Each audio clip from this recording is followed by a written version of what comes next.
Hey guys, it's John. In this video, I want to run through the 5 essential steps that you need to go through to get your first 20 clients, specifically online clients. Every success story I've ever had, the clients I've taken them through these 5 stages. You need to go through these to give you your best chance to bring results as soon as possible. You want cash flow, you want money in the bank, and you just want to get that confirmation that, yes, this is a path I can continue into a career. So let's get straight into it. Firstly, offer. I actually mean service offer. I don't mean get fat loss in 90 days or your money back. I mean, what are you proposing? The reason I say offer here is coaching is so uninteresting. People have shit imaginations. And if you say, are you interested in coaching? People are going to think about a PDF. They're thinking about pain or burpees. No, I don't want that. And then we feel dejected, like, oh, this is what we do. No one's interested in what we do. Maybe it really is a luxury. Maybe people can't afford it. And, maybe I need to do something else. Well, change how you describe the value of what you do. And specifically, another thing about people talk about coaching is that's the vehicle. They care about the destination. They don't care about how they're going to get there. They don't care about diet plans, training plans, PDFs. Doesn't matter. What are you going to do for them? And this is what I mean by offer is like, okay, at your simplest point, you're a bridge between 2 time points. You're taking people from where they're not happy to where they are happy. So what do you do? What's your process? What's your method? Can you package and make your service bite-sized so someone can understand? Because the average attention span or mental reading age, whilst people are on social media, is 4 years old.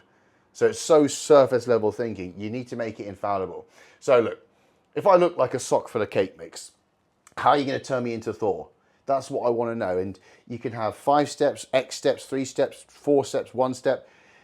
I've run out of numbers. But you need to think about, okay, you come in looking like this, then we're going to pull you down, diet you down. You're going to look from carrying that weight, we're going to bring the waist in, then we're going to bulk up, add the mass, and then you're going to cut back down, you're going to be bigger and leaner, and then you're going to look like this. And obviously, that's a very simplistic way of putting it, but you need to show what they can expect in order to create the value behind you saying, are you interested in what I've got to offer? Because as I said, words are not going to motivate people, whereas seeing is believing. And you're going to say, look, John, I don't have any clients right now. Use yourself. And if you don't have this yourself, get shredded, go on a diet, get on some Clen, get on a little trackpad, walk, get the monsters in, fast for half the day. You can do it, right? You just need to provide proof that you can get people in the shape that you claim you can, or whatever you do. If this is performance, you need to have some evidence to suggest it. The key thing is use pictures and go to people with actually something tangible where it looks exciting. Don't leave it up to them to describe the value of what you do and to create that vision of, oh, cool, that sounds really exciting. It just doesn't happen. You need to do yourself a favor there. So that's the first thing. It's a framework of service. It's an offer. It's being able to properly articulate the value in what you do in a way that's going to be the most enticing. Send it to people. You can send it to me. You can message me on Instagram if you're kind of stuck with this, if you want to know if your offer is strong enough or if it looks good enough. It's better just to test this to get feedback first before you go to the next few stages, because we only have a few shots at this. You don't want to burn bridges, and you don't want to, you want to turn up and leverage people's goodwill, and you only have one shot of that, really. You don't want to keep coming back and being naggy. So make sure you execute this so you do yourself a favor. And then we need to look at your content strategy. And content strategy, I mean the word strategy. You can't just post and hope people are going to come through. And you certainly don't post tips. You don't give out value. Most people are still set in that age of informative where X tips for this, my top tips for fat loss. Don't give out the solution. No one's on social media, on Instagram, looking for active help. You're appealing to a certain segment of the market, which we're going to go on to, but you need to think very carefully about what problems does this person have? Captain Cake Mix. What problems are they going through? And you need to center your content around referencing those problems and speaking to exactly how they are. Thoughts, behaviors, and emotions. Can you describe their reality of this unhappy person? Can you describe it very accurately in your content? That will matter more because that's going to grab more attention. And that's the first hurdle. So you need to start to be precise in your content. So you're talking about the problems your service is designed to solve, i.e. talking to that person, and if that person comes to your door, you have a process to help them out. And then you need to then tease elements of your offer to make it obvious that there is a solution. And then again, you don't give out the direct tips in the content, but your offer, your service, that is the solution. That acts as the bridge. And then lastly, you need proof it works. You need to show evidence. And again, if you don't have it on paying clients, do it on yourself. See if you can get your friends in for free. Just show evidence that this has been done before.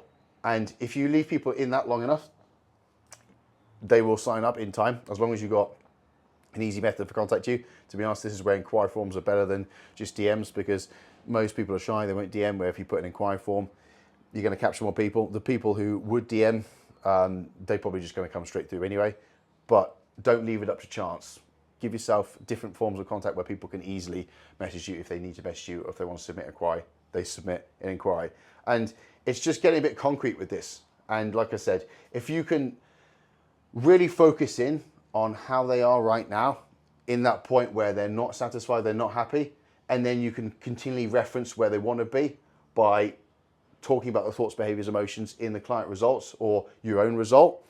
You want to create this huge pole in your content, this contrast between the current reality and the reality they want, the current reality and the reality they want.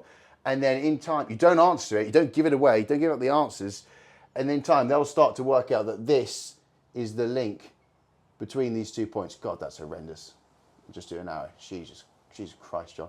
Yeah, so they will work it out once you kind of tease elements of your offer, screenshots. It could be Canva documents, because you'll be explaining it every now and then. But you need to create that tension between those 2 points, that contrast between want and current undesirables. And then that's going to create more urgency to the point where people want to inquire. So that's the key thing. As I said, you need to have strategy. Otherwise, you're just leaving it up to chance, and that's not good. That's not a good way to control the career and your financial future. And then a kind of side part to this, which is kind of obvious, but you just need to post. Most people don't post.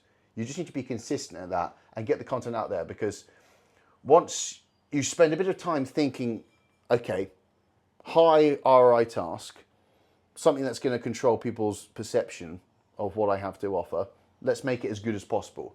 And then let's be consistent with a clear strategy in mind to put it out there, and you just keep showing up, be seen. You need to be seen in order for people to pay you. You need to be seen in order for people to find you and come through the door. So be seen and be consistent. And this was a key thing for Jack, because when Jack first started, he was obviously working in a job didn't like, wasn't passionate, and then 6 months later, he's just almost doubling the income that he used to get with his old job, working for himself with coaching. So this is 6 months of work, which he's kind of put into it.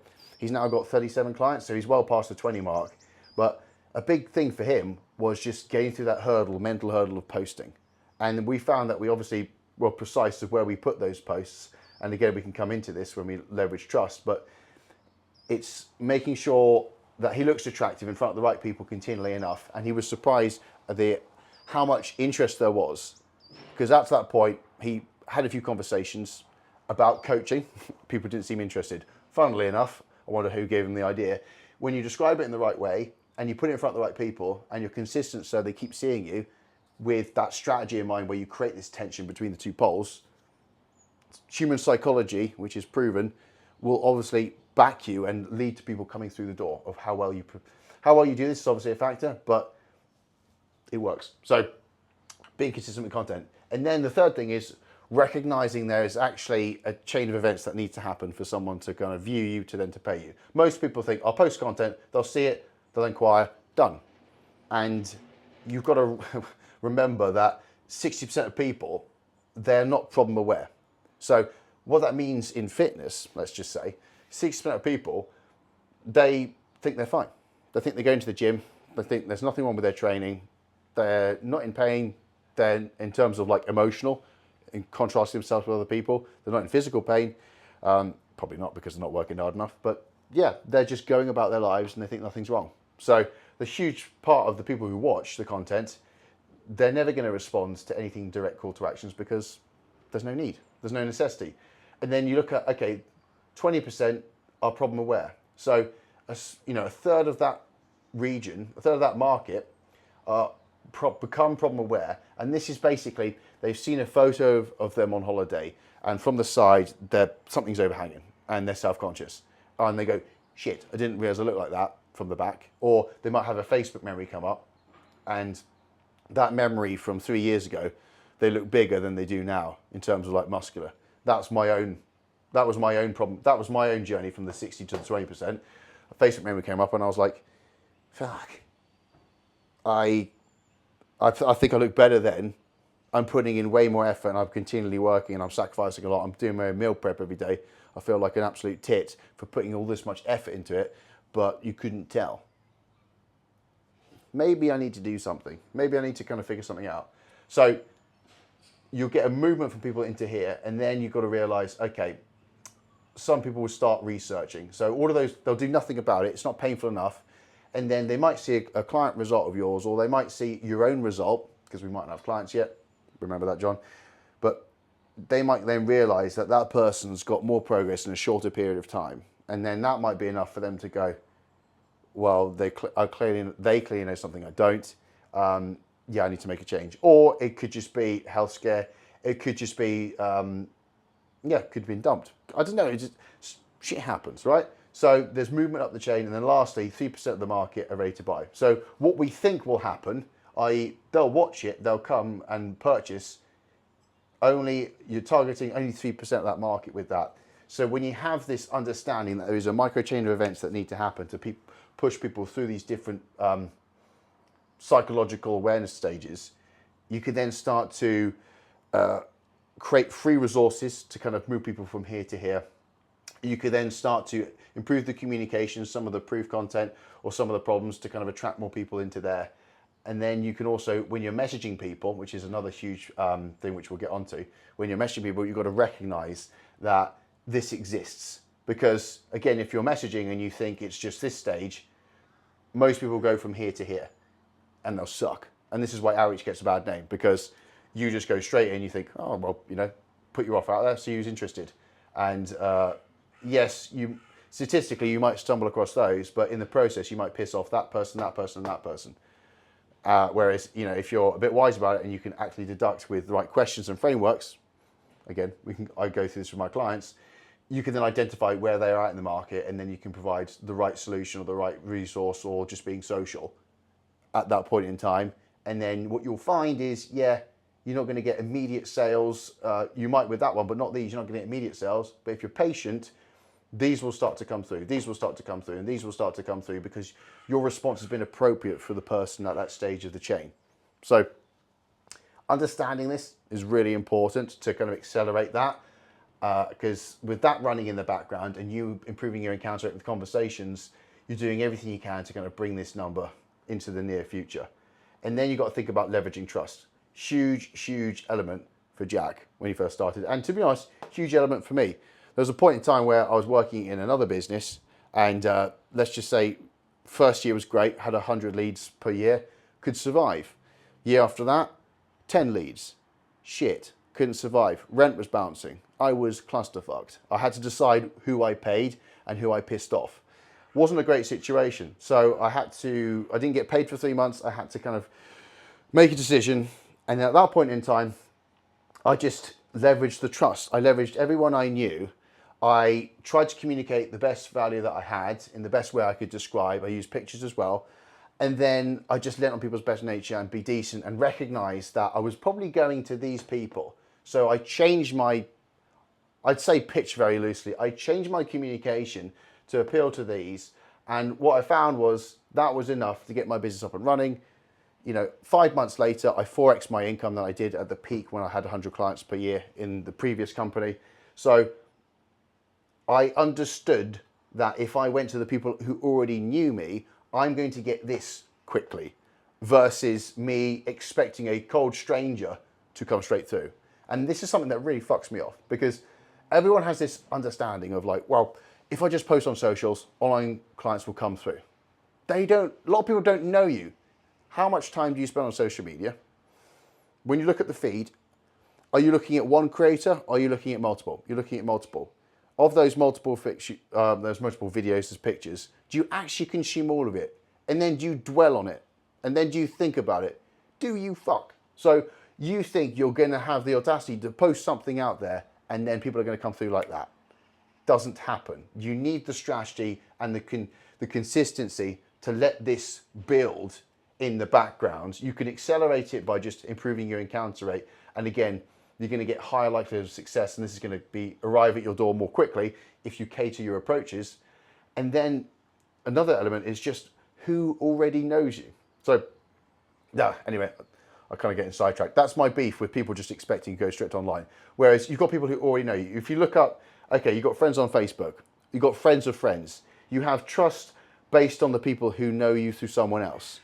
So immediately you've got probably more chance of having conversations in the right way and getting conversion with those people. You've got friends and family. You've also got friends of friends. If you look through your phone, bring up WhatsApp, look at the last 100 conversations, go through your directory on your phone. People know you. They know what you're about. They have the context of who you are. So it's not just trusting a random stranger online who could take your money and actually do nothing, because that's the fear. What am I going to get? They'll just take my money. They'll get my details. I'm not going to get anything from it. People do think like this. Whereas if you have local familiarity, if you did that, your reputation's screwed. You'll be lynched on the street. We'll bring back the death penalty. Everyone will die. No, not really. And then you've got obviously Instagram. Look through your current followers, old followers. But the key thing here, and again, fundamental to Jack, mainly Facebook strategy we did with this, and then leveraging his local community. This was, this is why he could accelerate and quit his job within 3 months, because he understood this. He understood that people knew him around his local area, and if he put his content in front of these people and we focused our efforts with the microchain on these people, that we were going to get the highest conversion rate, and we did, and we are doing. And what we're doing now is the results we're getting speak for themselves, and now we're putting those results in front of these people. And then when you get to a certain point, you don't have to rely so much on this and this, you rely on the results to sell you. But right now you don't have results, maybe on yourself. So what we've got to do is we just got to have those conversations and get good at this and be aware of that. So look at who already knows you and start off there. Don't try and go for complete strangers. And then the final thing, the most important thing, is the mindset that you bring to this and the mental attitude that you're going to have. Because one thing I will say, and I'll be completely honest, this might be one of the hardest things you've ever done in your entire life. Setting your own business up and going on your own, it's tough. It requires a lot of mental resilience. You will face a lot of, you think it's rejection, it's actually just lack of awareness. You'll post stuff and you won't get response. And then your nightmares will be confirmed, where you put something out there asking who's interested, and because you might not have done it the right way and you haven't been consistent and you haven't done this for long enough before you actually pitch this, you post out there and no one wants it. And for you, that confirms a false belief. Fuck, no one's interested in what I've got. I'm not going to make enough money. I'm going to run out of money. I'm screwed. What should I do? I don't want to work at Tesco. This is a nightmare. You will face those negative thoughts. And the key is, how do you process and deal with those negative thoughts? Because I promise you, everything I've seen, my own journey, every other client I've helped, if you're precise with these steps and you have the dogged determination to be consistent, you will get 20 clients. You'll get 40 clients if you'll keep going, and you'll get even beyond that. But it's the attitude to keep going in the face of lack of response. I think that's the best way I can describe it, because expect to post and get nothing initially. And expect to have conversations and people not respond. Expect this. Don't take it as false signs of confirmation that no one's interested and then you're not worthy or you don't know enough. I mean, if you haven't got a result on yourself and you've got no results, you probably don't know enough. You need to have proof, but you need to look at it like a long-term game. And you're not going to, last thing you'd expect to hear from a business coach, but some people quit their jobs and then try to do this. I think that's a terrible idea. Why put financial stress and pressure on yourself? If you have a job running and your income is stable and you want to do this, why put yourself under jeopardy? Keep that income coming in, set this up on the side, take one step back, and then just treat this like a side project for a while, put effort into it, accept the fact that it's going to be hard balancing both, but be consistent and don't look desperate. Because if it has to work and you need it, you typically don't get it, because there's a subconscious pushing energy, and you just turn up to conversations, you turn up in your content, and anyone who looks like they need it, it's not attractive. Whereas ironically, It's the exact opposite. If you're relaxed and you are nonchalant, you're willing to kind of help up front, you're willing to be patient and offer help, you'll get so much more conversion down here and things will be quicker. And that's the biggest irony. If you want it but don't need it, you get it. If you need it, you're never going to get it. So it's patience, mental attitude, expectations. And I saw this online. It's worthwhile by my terrible drawing, but everyone thinks consistency looks like an even number, continually putting the effort in every single day. It doesn't look like that. You'll have okay days, you'll have high days, you'll have low days, you'll have very low days, you'll have okay days, you'll have sort of okay days, you'll have very high days again. It's going from this to keep going to that. That's what's going to be key in this journey, because it's dealing with the negative thoughts that you're conjuring up, which are really false. But because you don't know any different, you've never tried this before, you think that's the reality, and you always put other people on a pedestal and you play yourself down. But if you be patient enough and be consistent with these 5 stages, you'll get clients. And then that will be the proof and confirmation you need. You have got this. You can do this. And then from that point onwards, those results are going to sing and attract more people. And if you're good with people, you've got good people skills. This is a big part of what I do with my clients, because if we can get great retention out of people through good communication to really help people action the plan, and that's the key with online, because you never meet these people, it's all virtual. The better you can get with relationship building, the better the buy-in and adherence you're going to get from clients, the better results, which attract more indirect inquiries, but also the better chance of referrals from the better relationships. Referrals are gold dust. Someone else's word is going to always beat you in terms of sales. So you can actually generate this huge positive feedback loop where you get very kind of short sales cycles, very quick inquiry rate from referral strategies and referrals. And you can do that when you leverage good service, and then the results themselves are going to attract people anyway when you put them on content as proof. These are 5 crucial stages that I've been through and my clients have gone through. And my whole point for sharing this with you is I really want to shorten that stage of mental toughness where you start doubting and questioning. I want to arm you with some advice and some different things for you to focus on, some things you could be a bit more precise on, because that's a huge lever. That's a huge lever. And then understanding this is going to be a big mechanism. And obviously this is going to be even bigger. So it's all to speed up the rate of people inquiring with you, so you don't have to endure the long stages of going without getting clients or going without getting positive confirmation that you're on the right track, because I've done it myself. It's been a very tough period of my life. But through that, I learned a lot, which I can now pass on to you. And if you do want to fast track this even more, obviously I do this for a living. You can message me or you can book in a call below. I'll see what we can do. We'll look at your business and go, right, for you specifically, we need to tweak that, and then your framework actually looks like something else. So if that helps, you can book in a call below. If not, I'll catch you in the next one.